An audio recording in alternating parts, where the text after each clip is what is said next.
Chers téléspectateurs, bonsoir. Très heureuse de vous savoir nombreux devant vos postes téléviseurs et sur YouTube pour notre rendez-vous hebdomadaire, l'entrepreneur. Comme nous en avons l'habitude, nous traitons lors de chaque numéro de ces magazines un sujet bien précis en rapport avec l'entrepreneuriat. C'est dans le but de promouvoir et d'impulser une culture entrepreneuriale en République démocratique du Congo. C'est ainsi, pour ce 8e numéro, nous examinerons le thème de l'entrepreneuriat et l'art. En effet, en RDC, le secteur de l'art, de la culture et de la créativité souffre d'un taux de pénétration très minime. Cela fait parfois suite à des jugements de dépit et de mépris des uns et des autres une fois qu'on manifeste le souhait de devenir footballeur, humoriste, musicien, peintre et autres. Ces préjugés sont-ils une suite logique de ce que représentent l'art et la culture dans le mental du Congolais? En examinant cette question, nous nous retrouvons devant deux éléments majeurs, notamment l'ambition créatrice qui définit amplement l'art et l'ambition économique qui, elle, relève de l'entrepreneuriat. D'une manière ou d'une autre, ces deux éléments font partie intégrante de l'entrepreneuriat artistique, culturel et qui devraient en toute logique être liés. Le déclinaison d'un artiste entrepreneur vont de la création à la gestion car l'entrepreneuriat est en quelque sorte un processus intrinsèquement lié à la création, laquelle doit absolument se marier à la gestion pour aboutir à une rentabilisation. Il va sans dire que créer et gérer, être inspiré et gagner font l'artiste entrepreneur. Ainsi, les articulations entre création et gestion et les outils de l'entrepreneuriat artistique feront la charnière de notre entretien de ces jours avec des humoristes célèbres en République démocratique du Congo. Commençons avec le doyen. Monsieur Félix, bonjour. Bonjour. Monsieur Amici, bonjour à toi. Bonjour, Daddy. Daddy, bonjour. Bonjour, madame. Qui représente l'entrepreneuriat pour vous, les artistes? Bon, ça, c'est pas une question, c'est pas une interrogation, là. C'est comme une question politique, mais entrepreneuriat, techniquement parlant, moi, je pense que c'est entreprendre tout court. Et ce que nous faisons, je pense que c'est une entreprise. C'est-à-dire, quand je suis la personne et le personnage, je suis l'employé, l'employeur de moi-même, c'est déjà une entreprise. Satisfaite?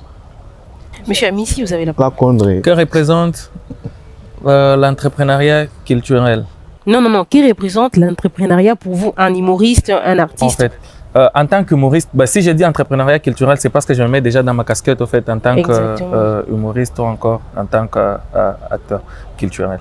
En fait, pour moi, l'entrepreneuriat, dans ce sens, je le trouve comme un croisement entre créativité et le monde de l'entreprise. Moi-même, en tant qu'humoriste, je me vois un créateur de contenu. Dès le moment où je décide d'en faire une entreprise, je me vois directement dans l'entrepreneuriat culturel, dans l'entrepreneuriat bien sûr. Comme l'a dit Félix Kisabaka, le fait d'entreprendre, de créer. Quelles difficultés rencontrez-vous dans l'acceptation de votre métier auprès de vos proches et parents?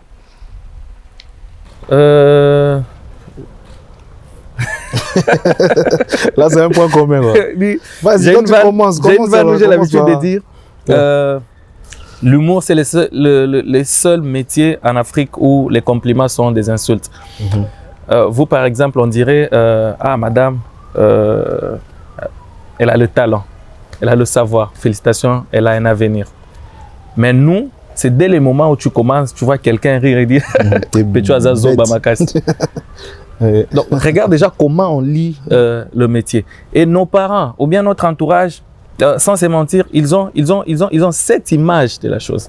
Pour qu'on puisse te respecter, il faut parvenir à réussir. Au début, je ne vois pas quel parent accepterait à ce que son fils soit comédien. Voilà, tu le dis, papa, je vais devenir comédien. Il dit, ah, donc gauche. Ils ont une autre image sur la chose, mais dès le moment où tu réussis, dès le moment où tu te bats. Moi, la première fois où j'ai eu $2000 d'une prestation humoristique, je suis rentré chez mon père, je lui ai dit, papa, regarde, j'étais quelque part, j'ai presté, voilà l'argent qu'on m'a donné. C'est mon père lui-même qui m'a dit, ah bon petit, là-bas on ne cherche pas les parents. Tu sens que, et depuis ce jour-là, c'est lui qui m'écrit les vannes. Il dit, petit, j'ai écrit un petit truc là, ça peut t'intéresser. Donc il a compris que voilà, aujourd'hui, son fils fait de l'humour un métier, une entreprise et il le respecte. Quand j'ai fini à l'IEC, chercher de l'emploi. Donc, je suis devenu humoriste par accident. Je l'ai fait parce que je voulais, en fait, exprimer toute la douleur, la souffrance, l'amertume que j'avais. Ok, je suis monté sur scène pour raconter les humiliations partout là où j'allais chercher de l'emploi. Mais quand c'est devenu une carrière humoristique, pour les parents, c'était une pilule qui était difficile à avaler. Surtout ma mère, pour ceux qui connaissent ma mère, elle porte des lunettes comme vous. Donc elle, pour elle, voyait, je suis son premier fils, son fils aîné, je devais travailler dans une banque, dans une entreprise. Mais aujourd'hui, je suis humoriste et elle est fière de moi. Mais les compliments, c'est toujours ça. En tout cas, toi, tu es bête, tout ça. C'est la première fois, on est content. Quand tu dis je suis bête, je suis content, c'est-à-dire que je satisfais le public. Voilà, je satisfais la demande du public. Plus on t'insulte, plus tu es bon. Voilà. Moins on t'insulte, tu dois te poser de Voilà. Ouais. Est-ce que les secteurs dans lesquels vous œuvrez peut être considéré comme étant porteur? Bien sûr. Bien sûr. Nous sommes des agents économiques. Moi, je pense que le fait de quitter ce pays, aller à l'étranger, rester, on porte le drapeau et nous inspirons pas mal de gens. Et aussi, nous employons des gens. Vous voyez? Moi, j'ai des petits que je forme qui aujourd'hui ont eu la chance aussi d'aller où moi je suis allé.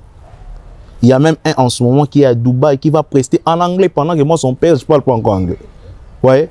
Donc, c'est-à-dire, quelque part, j'ai appris un savoir à mon jeune frère qui est Martinez. Martinez, aujourd'hui, va comme un employeur de lui-même. Et là, il va gagner quelque chose et cet argent va nourrir sa famille. Peut-être ça pourra subvenir à ses besoins. Voilà. Donc, je pense que ça a un apport et un apport palpable. Il y a du lucre dedans. Ok, Daddy. Déjà, au début, quand on commence, on les fait soit par passion ou encore pour faire plaisir aux autres. Jusqu'à un niveau où tu es obligé de sortir et de représenter les pays ailleurs. Dès ce moment, tu deviens un ambassadeur. Au-delà, moi déjà, je me considère comme un docteur en stress, spécialiste. Anti-stress ou bien stress? Docteur en stress, c'est-à-dire je soigne le stress. Voilà, c'est ma spécialité, même si vous avez des cas en famille, en tout cas, moi, parce que l'humour est une thérapie. Je voulais même y arriver, en fait. L'humour est une thérapie. Moi, je considère, j'aimais l'humour au même niveau. J'aimais l'humour au même niveau qu'un paracétamol, aspirine. Là, c'est petit même. L'humour, ça va au-delà de tout ça. Ouais. L'humour peut être une bétadine. Ouais. Je place l'humour au même niveau que tous ces produits pharmaceutiques. L'humour qui soigne le stress, l'humour qui détend les gens. On vit dans un pays où on a des problèmes chaque jour. Il y a des choses qui se passent. Les gens ont besoin de se détendre. Les gens ont besoin de passer des bons moments pour oublier tout ce qu'il y a comme problème. Et moi, je suis le livreur de la bonne humeur. De cette bonne humeur-là. C'est pas pour rien qu'on m'appelle le prédicateur de la bonne humeur. Quel lien faites-vous entre la personne que vous êtes et le personnage que vous incarnez? Pour moi, ça devient difficile de séparer les deux. Pourquoi? Parce que les gens n'arrivent pas à comprendre qu'il y a le personnage, le pasteur, et puis il y a Herman Amissi, l'homme, l'humain, en fait, qui a aussi ses envies. Mais ça devient difficile, en fait, de séparer les deux dès le moment où quand quelqu'un te croise en route, il ne sait pas, en fait, là, c'est Herman que je croise ou bien c'est le pasteur. Le pasteur a pris tellement de l'avance que tu es obligé de l'accepter pour ne pas léser ces publics qui t'aiment, ces gens qui te suivent, ces gens qui t'adorent. Voilà, donc aujourd'hui, ça devient difficile. Pour moi, je me dis, je forme une seule personne et je m'adapte à la circonstance ou bien aux faits sociaux qui se présentent. Oui, moi, je pense qu'il a dit, bon, je vais juste ajouter quelque chose. Mon ajout, c'est que c'est difficile de les séparer, mais on est obligé parfois de les séparer. Face aux enjeux, où il y a des trucs qui arrivent comme ça, des sérieux, là où on voit ton visage, tu veux contribuer, apporter ta contribution, c'est-à-dire autrement, hormis ta casquette d'humoriste, et ça devient compliqué. Moi, beaucoup de gens savent, j'étais candidat député national en 2018. Le jour où j'ai placé la banderole, les gens ont pris ça pour de l'humour. Jusqu'à la fin. Et c'est alors quand j'ai échoué, tout le monde, oh, c'était vrai. Fallait nous dire. Donc c'était sérieux. Oui, quand je... voilà, ouais. Non, pour de vrai, c'est ça. Donc c'est pourquoi il faut séparer. Parce qu'on est humoriste. C'est devenu un métier. Mais quand on regarde la société, parfois on s'est dit, on veut répondre aux besoins de la société. Vous voyez? Moi, je me disais peut-être aller légiférer au Parlement. J'apporterai ma contribution sur le secteur culturel. Parce que la culture en RDC est quelque chose des dernières zones. Herman l'a dit au début. Vous voyez les parents, par exemple. Pour lui, quand son fils évolue dans les secteurs de la culture, soit s'il est musicien, comédien, c'est qu'il a raté quelque chose. Vous voyez? D'où on doit laver cette image. Avez-vous un mot d'encouragement à laisser aux nombreux jeunes qui aimeraient bien se lancer dans ce que vous êtes en train de faire comme métier? Vous avez un rêve. Où est ma caméra? C'est toi. Tu choisis celle-là. Vous avez un rêve, ben, allez-y. Allez-y. Commencez d'abord par vous réveiller, parce que si vous continuez à dormir, ça sera difficile de réaliser votre rêve. Réveillez-vous. Donnez-vous toutes les chances possibles. J'ai toujours dit, à la force de commencer, il faut toujours y joindre le courage de persévérer. Ça, c'est très important pour moi. Allez-y, au début, ça ne sera toujours pas facile, mais ce qui est sûr, demain, tu seras peut-être un exemple pour la société et ta famille, ton entourage, le monde pourra témoigner et être fier de toi. Vas-y, mon frère, toi qui me suis. Monsieur Félix? Herman a tout dit, mais moi, je l'ai expliqué sous forme d'une formule. Vous avez une pensée et les sentiments déjà de vous lancer. Et puis, passez à l'action, persévérez, vous aurez la réaction. Monsieur Herman, nous aimerions bien avoir un verset avant que vous puissiez partir. Quel verset encore? Il faut donner. C'est le plus important, c'est Matthieu 7,7. Demandez, on vous donnera. Matthieu 7,7. Demandons quoi? Demandez, on vous donnera. Voilà. Toquez, on vous ouvre. Frappez, on vous ouvrira. Ouais. Cherchez-vous. Volez, on vous empoisonnera. Ça, moi, je pense que ça devrait être ajouté. Absolument. Oui, demandez, on vous donnera. Frappez, bien toquez, on vous ouvrira. Volez, on vous emprisonnera. Oh, Daddy n'avait pas dit. Voilà.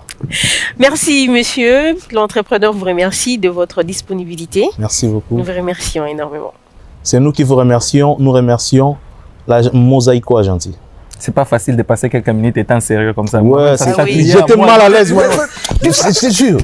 On était mal à l'aise, quoi. Il faut sortir le français, les Molières et tout ça.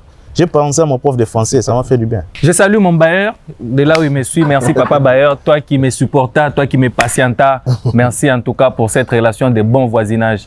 À très bientôt. Vous avez une personne à saluer? Bon, il y a deux personnes qui m'ont demandé de les saluer. Cédric Issaba, quand même, moi je ne cite pas son nom. Je ne vais pas citer son nom à la télé. C'est la fin du mois, salut ton bailleur. Donc, au nom... Salut les bailleurs.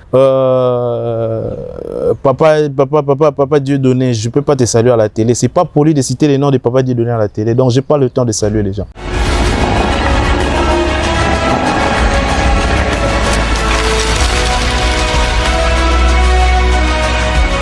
Dans le but de promouvoir l'entrepreneuriat, Synergie Consulting et ses partenaires organisent le prix de l'entrepreneur. Boss, une question. Dis-moi un peu, c'est quoi le prix de l'entrepreneur? Le prix de l'entrepreneur est une compétition qu'organise Synergie Consulting et ses partenaires. C'est le 25 septembre 2022. Une compétition au cours de laquelle plusieurs projets vont s'affronter afin d'obtenir un financement et un accompagnement. Ok. Mes petits, c'est filmé? Bien sûr. Coupez d'abord, coupez. Ça, c'est entre nous, question de l'église et puis les gens ne doivent pas entendre. Je dis, mais qu'en est-il, je vous ai entendu parler des trucs des entrepreneurs, ça m'intéresse. Qu'en est-il de ceux qui ont des projets en tête, mais qui ne savent pas comment les rédiger? Oh. Cher Daddy, très bonne question. La rédaction de son projet est une condition obligatoire et même impérative pour candidater au prix de l'entrepreneur. Raison pour laquelle Synergie Consulting et Mosaïco, en partenariat avec Finca, organisent une masterclass gratuite dans la rédaction de son business plan, mais aussi d'autres thématiques liées à la préparation de son projet. Chers téléspectateurs, réservez votre place comme le petit du quartier en nous contactant au numéro qui s'affiche au bas de l'écran. Petit, Oyoki. Oh. C'est pas ton petit, c'est mon petit. D'ailleurs, il était ici. Hé, Pierrot, tu as entendu, non? Hein? Toi, tu es comment? Chaque jour dans le bruit, dans le bruit, dans le bruit, dans le bruit. Après, tu sors venir me demander l'argent encore pour aller dans le bruit. Toi, tu as entendu ce qui te concerne, non? Hein? C'est gratuit. La masterclass, elle est gratuite. Elle se passe le 27 août 2022 à Showbase, de 10h à 14h. Je vais te payer le transport, petit. Tu seras là. Okay. Toi aussi, si tu as un petit... Ouais. On ne filme pas la partie, hein? Moi, je pars. Mais tu es comment? C'était pour nous tous. Là,